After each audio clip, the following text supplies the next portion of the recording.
Crowd monster आज भी उस कैसल पर राज कर रहा है। तभी फेट की ग्लूटोन रिएक्ट करने लगती है। वह बहाने से बाहर जाता है और कैसल की ओर देखने लगता है। तभी उसके पीछे एरॉन भी बाहर आता है। वह समझ चुका था कि फेट वहां जाने वाला है, तो अब वह भी उसके साथ चलेगा। मायने इनके पीछे गांव का ख्याल रखेगी, पर बदले में वह पैसे लेगी।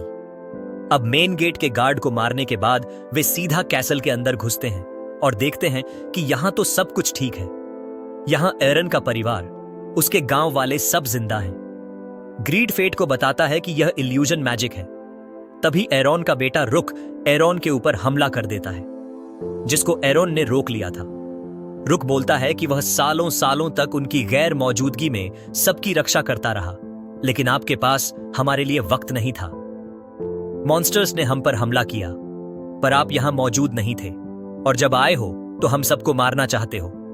फेट इस इल्यूजन को अपनी कुल्हाड़ी से काट सकता था, लेकिन ऐसा करने से इनकी आत्माएं हमेशा के लिए टर्निंग में फंस जाएंगी। एरॉन फेट से कहता है कि वह क्राउड मॉन्स्टर को ढूंढे, इन्हें तो वह संभाल लेगा। वह बेसमेंट में एक इनविजिबल वॉल के पीछे छिपा हुआ था, जिसको फेट अपने तीर से तोड़ देता है और वह उसे घायल भी कर देता है। लेकिन अब वह अपने मैजिक से सभी डेड बॉडीज को फेट के सामने खड़ा कर देता है, जिन पर फेट चाहकर भी हमला नहीं कर पाता। तभी उसे बचाने एरॉन वक्त पर वहां आ जाता है। इन लोगों को ऐसा देखकर एरॉन को एहसास होता है कि अगर वह उस वक्त जल्दी आ जाता तो आज यह वक्त ना आता। अब वह अपनी हॉली नाइट से ग्रैंड क्रॉस अटैक करता है, जिससे मॉन्स्टर्स को एग्जीक्यूट किया जाता है। लेकिन एक क्राउड मॉन्स्टर को मारने के लिए यह काफी नहीं था।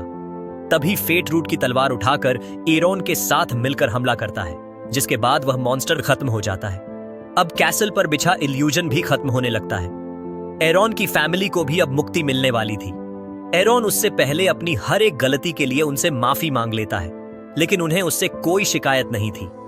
तभी क्राउड मॉन्स्टर की एक आंख एरॉन की बॉडी को पोजेस करने की कोशिश करती है, लेकिन फेट उसे हैप्पी एंडिंग पर इंटरफेयर करने नहीं देता। वैसे एरॉन बताता है कि इस बार वह अपनी ह्यूमन लिमिट्स को सरपास कर गया था। ग्रीड फेट को बताता है कि ऐसा उन लोगों के साथ होता है जो ग्लूटोन यूजर के साथ अच्छे होते हैं। अब वे वापस गांव पहुंचते हैं, जहां मायने ने उनके ऊपर अपना स्लत ताने खड़ी थी, क्योंकि उन्होंने आने में बहुत देरी कर दी थी। पर जब एरॉन उसे डील से ज्यादा सिक्के देता है तो उसका गुस्सा ठंडा हो जाता है। तभी अचानक ही एरॉन को याद आता है कि वह मायने से पहले भी मिला है, करीब 50 साल पहले इसी जगह जब मॉन्स्टर्स ने हमला किया था, तब भी वह ऐसी ही दिखती थी जैसी वह आज है। खैर, जाने से पहले फेट एरॉन को बता देता है कि उसकी आंख को नॉर्मल रखने के लिए उसे मॉन्स्टर्स का शिकार करते रहना पड़ता है। एरॉन कुछ तो समझा था। वह उसे उसका काम खत्म कर वापस आने को कहता है। तब उसे कुछ बताना है। अब सीन जाता है वेलबरी एक सिबलिंग पर, जहां रफल को एक नई चाबी मिली है, जिससे वह अमर बन सकता है। एक ऐसा पत्थर जो कोई भी जख्म को तुरंत भर सकता है। तभी एक आदमी उनको खबर देता है कि हैडो अपने सब्जेक्शन में मारा जा चुका है, और जिसको वह मॉन्स्टर समझ रहे थे वह शायद एक एडवेंचरर है। अब सफर में आगे बढ़ते हुए फेट मायने से पूछता है कि आखिर उसे कितना खाना पड़ता है अपने आप को सेटिस्फाई करने के लिए, क्योंकि वह एरन का दिया हुआ सब कुछ साफ चट कर चुकी है। मायने बताती है कि उसका गुस्सा उसकी सारी कैलोरीज बर्न कर देता है। अब फेट को शांत करने के लिए वह अपने हाथों से फेट को खिलाती है और फिर उसके ऊपर ही सो जाती है। फेट एक बार फिर ग्रीड से मायने के पास्ट के बारे में पूछता है, लेकिन ग्रीड बोलता है कि वह जल्द खुद ही जान जाएगा। अब उनके विलेज से निकलते ही रॉक्सी वहां पहुंच जाती है। वह पहले से ही जानती थी कि कासल पर क्राउड मॉन्स्टर का कब्जा है, लेकिन अब यह खंडर एरन रॉक्सी का स्वागत करने वहां आता है। हमें पता चलता है कि एरन रिटायर्ड होली नाइट है, जो कि 5 सबसे ताकतवर हाउसेस में से एक था। साथ ही वह रॉक्सी के फादर मेसन का दोस्त भी था, और उसने ही रॉक्सी को उसका नाम दिया था। यह बात तो रॉक्सी को खुद भी पता नहीं थी। वैसे रॉक्सी को लग रहा था कि इस मॉन्स्टर को एरन ने हराया है। तब एरन बताता है कि उसने यह अकेले नहीं किया। तो रॉक्सी उस वॉरियर का नाम जानना चाहती थी जो इतना ताकतवर है कि उसने एरन की मदद की, लेकिन एरन उसे बता नहीं सकता क्योंकि फेट ने उसे मना किया था। खैर, अब रॉक्सी को गालिया के लिए निकलना होगा। एरन को शक है कि इसके पीछे जरूर वेलन रिक सिबलिंग्स का ही हाथ है, पर रॉक्सी बोलती है कि यह उसके खुद का फैसला है। यह वह अपने लोगों के लिए और अपने फादर की लेगेसी के लिए कर रही है।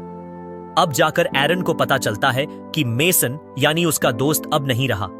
दूसरी तरफ फेट और मायने एक खंडहर में आ चुके हैं। मायने बताती है कि यहीं उसका जन्म हुआ था, लेकिन उसे यहां की कोई मेमोरी याद नहीं है, क्योंकि उसके पैदा होते ही उसे इंपीरियल कैपिटल भेज दिया जाता है।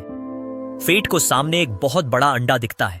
मायने चाहती है कि फेट इसको तबाह करके उसके एहसानों की कीमत दे। यह क्लेमर है, ग्रेटेस्ट फेलियर, जो गार्गल मिलिट्री के द्वारा बनाया गया था। मायने चाहती है कि फेट अपनी ग्लटन से इसकी आत्मा को खा ले। अब मायने अपने स्लॉथ से उस अंडे में छेद कर देती है, जिसके बाद हमें पता चलता है कि मायने की रियल बॉडी एक इंसान की है जो एक मॉन्स्टर के अंदर है, जो एक दैत्य है। उसकी आंखें भी फेट जैसी लाल थीं। मायने और ग्रीड फेट को उसकी आंखों में देखने से मना करते हैं, वरना वह फिर लड़ नहीं पाएगा। फेट बोलता है कि वह यह नहीं कर पाएगा। अगर उसने उसकी आत्मा को खा लिया तो उसकी आत्मा टर्नियन उसे समझाती है कि यह इंसान की शक्ल में मॉन्स्टर है। अगर वह उसे नहीं मारेगा तो वह उन्हें मार देगी। क्लैम एक सर्कल क्रिएट करती है, जिसके बाहर चारों तरफ लावा बहने लगता है। फेट इसको अपनी कुल्हाड़ी से भी नहीं काट सकता। मायने अपने स्लॉथ से उसको पीछे उछाल देती है। अब दोनों अलग होकर मायने क्लेमर का एक हाथ काट देती है और फेट उसकी टांगों को पत्थर का बना देता है, लेकिन वह अपने आप को फिर रिजेनरेट कर सकती थी। मायने का हर एक हमला उसके पिछले हमले से ताकतवर होता जा रहा था, क्योंकि यही स्लॉथ की स्किल है। वह अपनी हर एक स्विंग पर पहले से हैवी हो जाता है, लेकिन उसकी एक्यूरेसी कम हो जाती है। मायने फेट को उसके पीछे रहने को कहती है, क्योंकि अब क्लेमर अपने आप को इवॉल्व कर रही है। फेट को यह बात पसंद नहीं आती कि सबको उसे हमेशा प्रोटेक्ट करना पड़ता है। फेट मायने से कहता है कि वह अपनी हाफ स्टार विशिंग को खुद ओपन करेगा, जिससे उसकी ग्लटन उस पर हावी भी हो सकती है। लेकिन फेट सक्सेसफुली उसे खोल लेता है, जिसके बाद वह अपने 10 पर स्टैट्स देकर सैंडस्टॉर्म बो से हमला करता है, जिससे क्लैमर पत्थर की बन जाती है और मायने अपने स्लैश अटैक से उसे नीचे गिरा देती है। अब उन्हें उसके रिजेनरेट होने से पहले उसे मारना होगा, पर क्लैम अपने चारों तरफ एक बैरियर क्रिएट कर लेती है, जिसको फेट उसके वीक पॉइंट पर मारकर उसे तोड़ देता है। लेकिन इस बीच उन दोनों की आंखें मिल गई थीं, जिस कारण फेट को पीछे हटना पड़ता है और क्लैमर भाग जाती है। लेकिन मायने फेट को अपने स्लॉथ से उछालकर उसे क्लैम की तरफ फेंक देती है। क्लैम फिर से एक बैरियर क्रिएट करती है, लेकिन इस बार वह अपने साथ साथ फेट को भी जला देने वाली थी, पर फेट ने 20 पर शट देकर अपनी कुल्हाड़ी को इवॉल्व कर लिया था। वह उसके साथ घूमते हुए क्लैमर को मार देता है, लेकिन इस बार कुछ अलग था। वह क्लैमर की मेमोरीज देख पा रहा था, जिसमें एक साइंटिस्ट और उसके चारों तरफ कई बच्चे जो धीरे धीरे गायब हो रहे हैं। अंत में सिर्फ 2 बचते हैं, एक थी क्लैम और दूसरी मायने। इस बार फेट को हमेशा से अलग महसूस हो रहा था, क्योंकि उसने एक इंसान को मारा था। मायने वहां पर क्लैमर की एक ग्रेव बना देती है और बताती है कि उसके पूरी तरह क्लैमर बनने से पहले उन्हें उसे मारना ही था, वरना वह हर एक इंसान को मार देती। अब फेट को भी एहसास होता है कि शायद एक दिन वह भी इंसानियत के लिए खतरा बन सकता है, लेकिन अगर ऐसा होता है तो वह चाहता है कि मायने उससे पहले उसे मार दे। मायने उसको गले लगाकर वादा करती है, जब वह दिन आएगा तो वह उसे जरूर मार देगी। अब फेटे यहां से बैबल के लिए निकलेगा, जिसके बॉर्डर के पीछे ही गालिया है, लेकिन मायने यहीं रुकेगी और इस पूरे गांव को फिर से बसाएगी। हमें पता चलता है कि क्लैमर को मारने के बाद फेट के जितने भी स्टैट्स बड़े थे, उसने उनसे ग्रीड को इवॉल्व कर लिया है। अब मायने को उम्मीद नहीं है कि वो दोनों फिर कभी मिलेंगे। अब इसके कुछ देर बाद हम देखते हैं कि फेट अपनी मंजिल बैबल पहुंच चुका है। बेबल को बड़ी बड़ी दीवारों से प्रोटेक्ट किया गया है, ताकि गालिया के मॉन्स्टर्स यहां पर हमला ना कर सकें। वैसे ग्रीड इस जगह के बारे में बहुत जानता है, क्योंकि वह अपने पुराने मालिक के साथ यहां आ चुका है, जो कि बहुत जल्दी मारा गया था।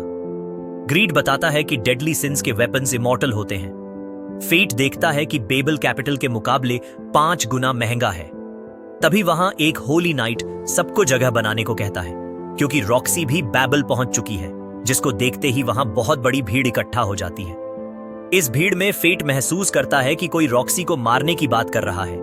वैसे बैबल जगह जन्नत है अगर आप ताकतवर हो, यहाँ पर दुनिया भर के बड़े बड़े खतरनाक क्रिमिनल्स भी खुलेआम घूमते हैं। फेट के लिए यह जगह बहुत बेहतर है, यहाँ शिकार करके ग्लटन की प्यास बुझाने के लिए। यहाँ रॉक्सी का स्वागत बैबल का करंट होली नाइट नॉर्दर्न करता है। लॉर्ड मेसन के बाद नॉर्दर्न ने ही बैबल को संभाला है, और नॉर्दर्न ही वो बदनसीब है जिसने लॉर्ड मेसन को अपनी आंखों के सामने मरते देखा था, जिन्हें बचाने के लिए वह कुछ कर भी ना पाया। रॉक्सी उसे अपने सिर को ऊपर उठाने को कहती है, क्योंकि अब वो मिलकर गालिया के मॉन्स्टर्स को खत्म करेंगे और लॉर्ड मेसन का नाम शान से ऊंचा करेंगे। वैसे बैबल इतना महंगा शहर है कि फेट यहां जितना भी कमाए कम ही पड़ रहा है। इस बीच ग्रीड को दुकान पर बिक रही सोड कवर पसंद आ जाती है, जो दिखने में ही महंगी लग रही थी। तभी उस दुकान का ओनर फेट के कपड़े देखकर इंप्रेस्ड हो जाता है, और वो कपड़ों पर लगे निशानों को देख उसे पहचान लेता है कि इस कपड़े ने बहुत वार सहे हैं। फेट उससे शॉर्ट कवर का रेट पूछता है, तो वो बताता है कि यह तो बस सैंपल है, पर वो उसकी तलवार के लिए भी अच्छा कवर बना सकता है, जिसकी कीमत बस 500 गोल्ड कॉइन्स होगी। फेट ये सुनते ही वहां से राफू चक्कर हो जाता है, पर ग्रीड भी जिद लगाए बैठा हुआ था। तो फेट फैसला करता है कि वह हंटिंग से पैसे बनाएगा, जिसके बाद वो ग्रीड के लिए कवर खरीद पाएगा।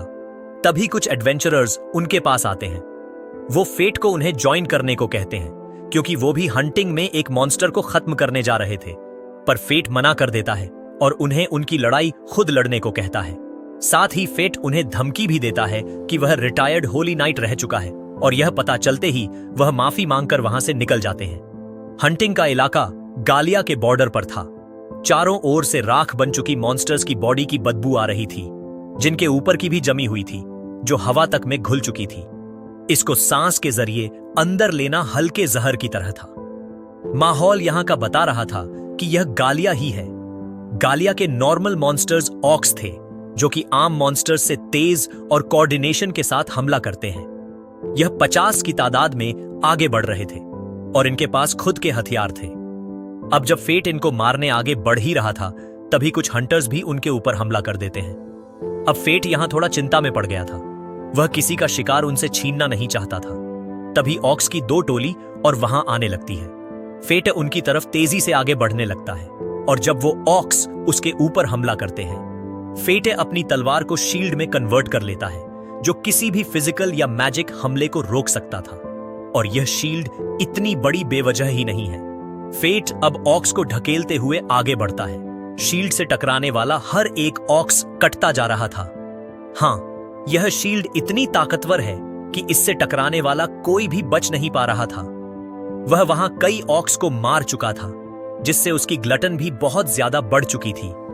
लेकिन इस बार इतने मॉन्स्टर्स को मारने के बाद भी ग्लटन उसके काबू में थी।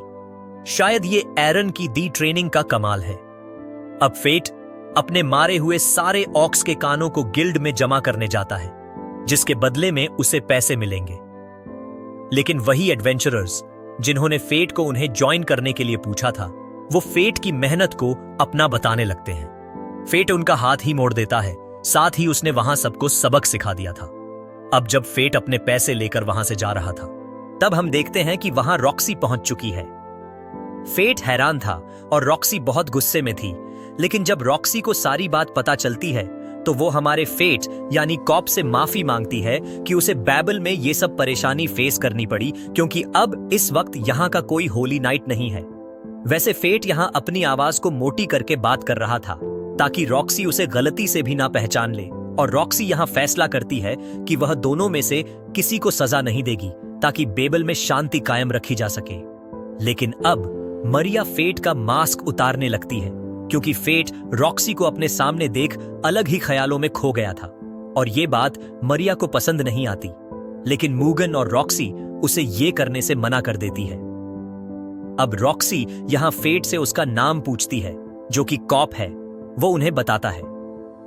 अब वहां से जाते वक्त रॉक्सी फेट से बोलती है कि फेट को अपने प्रेजेंस को मेंटेन रखना चाहिए। फेट ये सुनते ही वहां से एम्बैरेसमेंट के पास आता है। उसे हाल ही में पता चला है कि फेट ने उन गुंडों को मारा है। ये बात आग की तरह पूरे बेबल में फैल चुकी है। खैर, वो फेट से चाहता है कि फेट उसका सामान पहनकर शहर में घूमे, ताकि उसके प्रोडक्ट का एडवर्टीजमेंट हो। फेट भी इसके लिए आसानी से मान जाता है, जिसके बाद वो फेट को नए कपड़े और तलवार का कवर बनाकर देता है। जिसकी कीमत वो फेट से 80 गोल्ड कॉइन्स मांगता है। लेकिन फेट को तो लगा था कि ये सब फ्री होगा क्योंकि वो तो उसके जरिए एडवर्टाइजमेंट कर रहा है, तो वो दुकानदार भी 40 गोल्ड कॉइन्स में मान जाता है। फेट को भी कोई दिक्कत नहीं थी 40 गोल्ड कॉइन्स देने में। अब यहां से निकलने के बाद फेट को तो भूख लग रही थी। तभी रास्ते में वह देखता है कि कुछ लोगों ने तो यहां भीड़ जमा रखी है। वहां एक खूबसूरत लड़की थी जिसने वहां सबको मोहित कर रखा था। फेट खुद भी चाहकर अपनी नजरें उससे हटा नहीं पा रहा था। वह लड़की फेट के करीब आने लगती है और वह फेट से कहती है कि वह उसका ही इंतजार कर रही थी। फेट ये देख हैरान था कि इस लड़की को उसका असली नाम पता था। वह बताती है कि वह इसीलिए ये जानती है क्योंकि हम दोनों ही एक जैसे हैं। ये भी डेडली सीन स्किल्स की ओनर है और इसका नाम एरिस है। वो फेट को उसका मास्क उतारने को कहती है क्योंकि ये उसके सामने बेकार था। वैसे उसकी आंखों में कोई तो जादू था जो फेट उस पर बार बार फिसल जा रहा था। एरिस अपनी एक आंख को ढककर उससे माफी मांगती है क्योंकि उसकी स्किल ही कुछ ऐसी है जो उसके ही काबू में नहीं रहती। असल में उसकी आंखों में देखने वाला हर एक मर्द उसके ऊपर फिसल जाता है, भले ही वह एक बुढ़ा हो या फिर एक छोटा बच्चा। खैर, फेट मुद्दे पर आता है कि वह उसका इंतजार क्यों कर रही थी। एरिस फेट को बताती है कि वह शुरुआत से उसे देखती आ रही है। वह यह भी जानती थी कि वह ग्रीड से मिलेगा, यहां तक कि वह माइन के बारे में भी जानती है, लेकिन उसकी उससे कुछ खास बनती नहीं है। वैसे वह फेट से इंप्रेस्ड है कि उसने क्लाइमर को हरा दिया, लेकिन गालिया में ऐसे और भी मौजूद हैं जिनको हराना होली नाइट के बस की बात नहीं है, इसीलिए रॉक्सी को मरना होगा, ऐसा एरिस कहती है। असल में वह उस किंगडम की रक्षक है जहां से रॉक्सी और फेट आए हैं और उसने किंगडम के भविष्य के लिए ही ये प्लान सोचा है। हमें बताया जाता है कि जब कोई मॉन्स्टर मरता है तो उसके अंदर का गुस्सा तब भी जिंदा रहता है और ऐसे ही कई मॉन्स्टर्स का गुस्सा इकट्ठा होकर एक क्राउन मॉन्स्टर का जन्म ले लेता है। और जैसा कि हम जानते हैं कि होली नाइट्स लोगों पे कितना जुल्म करते हैं, पर जब एक ऐसी होली नाइट की हत्या होगी जिसे सब प्यार करते हैं, तो लोगों की इमोशन से एक ऐसे बच्चे का जन्म होगा जिसके पास असीम शक्तियां होंगी, जो मॉन्स्टर्स का आने वाला काल बनेगा। फेट ये सुनकर बहुत ही गुस्से में आ गया था। वह दुनिया को तबाह कर देगा, लेकिन रॉक्सी पर एक आंच नहीं आने देगा। रॉक्सी को भी हाल ही में खबर मिली है कि उनके कुछ साथी ग्रेट कैनन में फंस गए हैं, जिन्हें बचाने उन्हें गालिया जाना होगा। इधर हम फेट को उसी शॉपकीपर की दुकान पर देखते हैं जो ग्रीट के लिए ऐसा चमकीला कवर बनवाने आया था, पर यह चाहकर भी पॉसिबल नहीं था क्योंकि इसे बनाने के लिए डक स्टोन चाहिए था, जिसकी सप्लाई यहां किंगडम आर्मी ने बंद कर दी है। तो फेट उसे लाने के लिए खुद जाने को तैयार था। यह सुन शॉपकीपर खुश हो जाता है और कहता है कि वह बदले में उसे डिस्काउंट भी देगा। वह फेट को एक मैप देता है जो उसके मेंटर ने बनाया था जब वह एक एडवेंचरर हुआ करते थे। इस मैप के हिसाब से वह पत्थर ग्रेट कैनन में जाकर कहीं मिलेगा। फेट सभी ऑक्स को मारते हुए ग्रेट कैनन की तरफ बढ़ रहा था, लेकिन यहां रॉक्सी और उसकी टीम भटक चुके थे। कंपस भी इधर काम नहीं कर रहा था, लेकिन उन्हें इतना तो पता है कि अगर उन्हें ऑक्स का इलाका मिल जाए, यानी वह ग्रेट कैनन के करीब पहुंचते जा रहे हैं। अब तक रात भी हो चुकी थी। एक ऊंची पहाड़ी पर फेट आराम करने रुक जाता है, लेकिन जब वह बैठे बैठे सो गया था, उसे सपने में क्लाइमर दिखाई दी थी जो उससे कुछ कहने की कोशिश कर रही थी। अचानक ही वहां का मंजर पूरा बदल गया था। फेट को उन सब की लाशें दिखाई देने लगी थीं जिन्हें फेट ने मारा था। हेडो और वो एडवेंचरर फेट को नीचे खींचने लगते हैं। क्लाइमर ऊपर से ये सब देख रही थी और फेट पूरी तरह खून की नदी में डूब जाता है और उसी वक्त उसकी नींद टूट जाती है। फेट वहां कुछ मॉन्स्टर्स को महसूस कर पा रहा था। वह नाइट विजन से देखता है कि कुछ सैलामेंडर्स उनकी ओर ही आ रहे थे। वह उनमें से एक को खत्म कर देता है, लेकिन इन सैलामेंडर्स में कुछ तो अलग था। उन्हें देखकर लग रहा था कि उन्हें कंट्रोल किया जा रहा था। ऐसे ही कुछ सैलामेंडर्स ने रॉक्सी की टीम पर भी हमला कर दिया था। उनका अचानक किया हमला उनके डिफेंस को तोड़ देता है। मिरिया उनके फायर अटैक को अपने फायर अटैक से हराने की कोशिश करती है, लेकिन इसका उन पर कोई भी असर नहीं होता। रॉक्सी उनके हाथों मारी ही जाने वाली थी। तभी फेट वहां आकर उस सैलामेंडर को ही काट देता है और अपनी शील्ड से रॉक्सी को बचा लेता है। अब सभी मॉन्स्टर्स को मारने के बाद रॉक्सी उसे शुक्रिया कहती है और सभी फेट को अपने आप से इंट्रोड्यूस करवाते हैं, लेकिन फेट बस इस मार्क के बारे में जानना चाहता था जो हर सैलामेंडर के सिर पर बना हुआ था।